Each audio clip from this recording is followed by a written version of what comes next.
Hey guys, it's Shannon from iHeartRadio Canada, joined by Madison Olds. How are you doing? So good to see you. I'm amazing. It's also like amazing to meet you. Thank you so much for having me today. Yeah, no problem.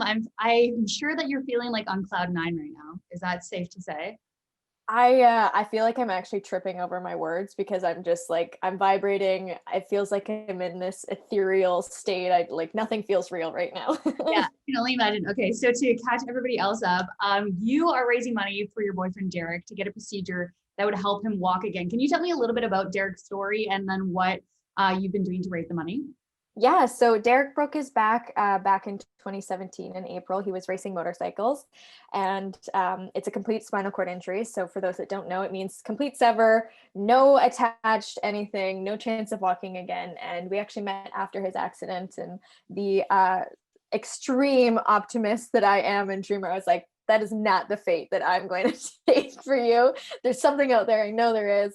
And I had kind of started TikTok last fall. We had been dating, obviously, at that point, and he was on TikTok. We were trying to do dances together. He was like, "This is not the app for me." I was like, "Don't worry, I'm gonna keep going strong. Don't worry about it, babe." And in the summer, I put up a video just saying that he had been approved for some stem cells, and we'd kind of done some research, and it's amazing to see what happens for some people with similar injuries. They can stand, some were doing stairs, they're squatting, they're moving their legs, they can feel again, and it really is like a miracle drug. And I was like, wow, this is awesome, what do you think? And then we saw the price, and his like hope went just whoosh, and he's like, yeah, that'll never happen for us. And so I kind of took it to social media, and I knew that if anybody could help, it would be the people on TikTok and Instagram and YouTube and Twitter. And so I kind of put up like a loose little, cry for help on TikTok in the summer, and we got a couple donations, and it was really awesome. And I wasn't expecting that. So I set the bar really low at like 30,000, even though our goal was 75, expecting we'd get maybe a couple thousand or even $100 or something like that. And then I started to dance because I saw this girl. She's actually a Canadian as well. I think she's out in Ontario. Her name's Brooklyn, and she does makeup and hair and stuff like that. And she did this one dance for female body positivity. She kind of like pulled her pants down a little to like hang her tummy out, and she was just shaking her body however she wanted. And it was awesome. It blew up. People were like, it was so controversial. They're like, you shouldn't do that. And then other people were like, it's her body, let her do what she wants. And I was like, I gotta do this dance. I got a tummy on me. And I did it with Derek, and people loved it. And so I kind of did 4 days in a row. I got like 100,000 followers. We got a couple thousand donations, and then I was like, there's something to this. So I started doing like day 1, day 2 of like viral trends, and it blew up. I think like our most viewed video was 5 million views. We got 1 million likes on a dance, which is crazy to me. I spend all my time like putting my heart and soul into music, and then I do like a 15-second dance, and my music career just like falls to the side, and they're like, you're a dancer now. So but it's crazy, like it took off so well, and I never ever anticipated for David and Postmates to donate. I was like, I kept tagging him in hopes that maybe he'd just duet it or share it. But yeah, I'm still shocked about everything. Right. Okay. So you were doing a different TikTok dance every day in order to raise money, but your boyfriend Derek didn't know that that was the purpose of these TikToks, right? So what did he Yeah, think you guys were doing? Just like dance videos? he's really used to my wild antics. Obviously, I'm super bubbly. I love social media. I drag him into everything that I'm a part of. So I think he was probably just like, I'm helping my girlfriend grow her social media, and I'm just doing this for her. But then when David duetted, he started to get like hundreds of followers on his Instagram, and people were messaging him, and family was calling. And obviously, I'm crying because I'm trying to contain it. And I was like, oh no, I'm going to this surprise is going to be ruined. But no, I think he probably knew something was up because people were like snickering in my family behind him and stuff like that. But no, he was definitely surprised when he found out how much we raised. Yeah. Okay. So you're tagging David Dobrik in these videos because David Dobrik, for those who don't know, is like a massive YouTuber who's known for like gifting people these like extravagant gifts and like helping people out who like are in need. So you were tagging him in this, and then yeah, how do you even, because since you're keeping this a secret from your boyfriend, David Dobrik duets your TikTok, how do you not just like bust into the room and like freak out about this? How do you keep that to yourself?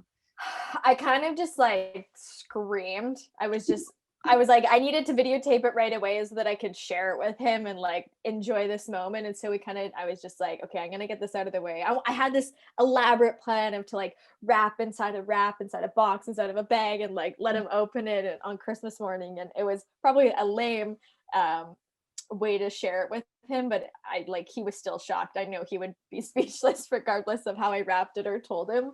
But I was vibrating. Even now, like we'll both go through moments of, wait, did that happen? Okay, it did. And we'll go back and rewatch, or I'll hear him in that blasted Chris Brown song with like that song will forever be tied to the most magical moment in my life. And every time I think about waking up in Chris Brown's body, I'll be like, yeah, David Dobrik changed my life. And that's the song that I get to remember it with.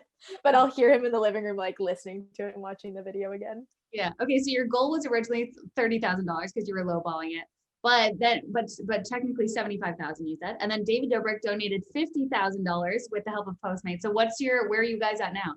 I think we're just a little bit under $100,000, which is crazy. I mean, like we'll take the fees off for GoFundMe, but we're hoping that somewhere along the way we can continue to fundraise for other people who want to try out this treatment, or we can kind of start a bigger conversation in Canada. This treatment isn't offered in Canada for people with spinal cord injuries, or they actually also help different types of arthritis and MS and different physical disabilities.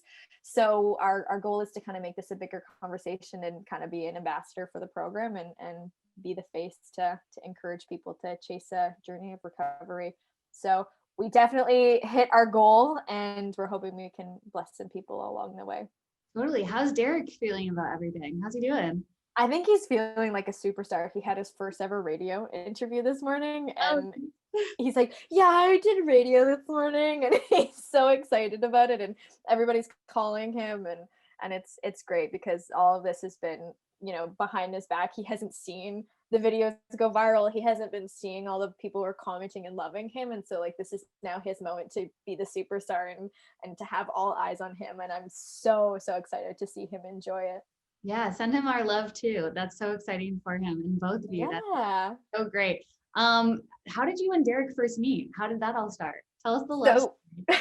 It's actually like a full-on movie moment. My parents have a little speakeasy in their basement, and they have like Juno award-winning artists come through because they're in the middle of British Columbia, and there's not a lot of venues that kind of support the not rock band and not like super big pop acts. So they wanted to support the artists that could come through. And Derek plays for Team Canada wheelchair basketball, and he was visiting back home in Kamloops with his family, which is where we met. That's where my family is as well. And one of his teammates was touring as an artist act with his wife and came to play at my parents' venue. And my dad comes running upstairs. He goes, you're going to want to come meet this guy that came to see this act. And I was like, oh yeah. And my dad's pimping me out again. And I come downstairs and I saw him right away. And it was, you always hear about it. You're like, oh yeah, that doesn't exist when you see him and you love him. But I saw him and he smiled, and I was like, ah, damn. I'm like, did I just fall? This hurt. But yeah, it was magic right from the beginning. And then I moved to Toronto to support him in wheelchair basketball. And then when the pandemic happened, we immediately came home to be with family. And obviously it gave us a lot of time for TikTok. And it was great. We rescued a dog, and now we're gonna go to Colombia and get him back on his feet.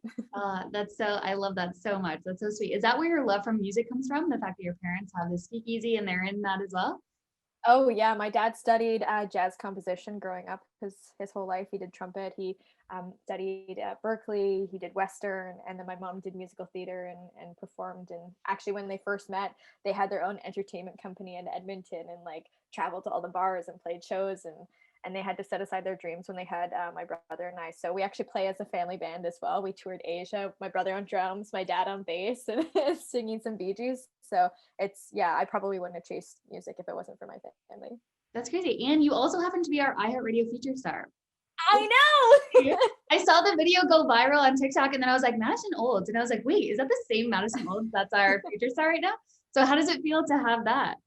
You know what? It feels like it's been just a couple weeks of wins because I wasn't expecting that. I know it's like winning the lottery. You're like, this isn't gonna. I'm gonna put my name in the ring, but there's no way they're gonna pick me. And when I got the call in the morning, I actually drove to see my mom and like surprised her because I told her I was like, oh, I didn't get it, and she was crying. And then I just showed up with some champagne. I was like, I won, and it's been just wild. I cannot believe the support for obviously Best Part of Me, and it's great to have that song be like in circuit during what's happening with Derek because it is about like emotional overcoming and mental health, and that's a huge part of spinal cord injury. So it feels like all of these stars have aligned at the end of the worst year ever to make it like the most memorable year. I don't know how that happened, but it did. Oh, that gives me goosebumps. I love that so much. That's so Yeah. great. Can you tell me a little bit about the song Best Part of Me? Because you did say it like talks about mental health and all that stuff. Yeah, so I actually wrote it a couple years ago on my first like solo trip to Nashville, which is kind of where I started to songwrite and get my ropes there. And I was feeling really low. I was tired of pretending to be okay to say the same story about, yeah, this is great. I'm a songwriter. This is what I do. And I just got into a studio. I laid on the floor and I was like, I don't want to do this today. I'm super down. I'm super anxietal. I really want to give in to the bad side. And I guess it was just a perfect day to say that to the other musicians because they're like, yeah, girl, I know that feeling. And we all just kind of jived with it. And so the best way I could describe the song is learning to find comfort in your discomfort and be okay with not being okay. And I think it's a perfect anthem for 2020. We're all pretending like we're going to learn a new language or get the best body we ever had with all this time. And I think most of us have felt guilty just laying in bed and feeling sad, but it's like totally okay to do that. Yeah, that's so true. Madison, you are so authentic. You have such a good energy. I am so excited to see where you go from here. Thank you so much for taking the time. Thank you so much, Shannon, for having me. Anytime. Hope to see you soon.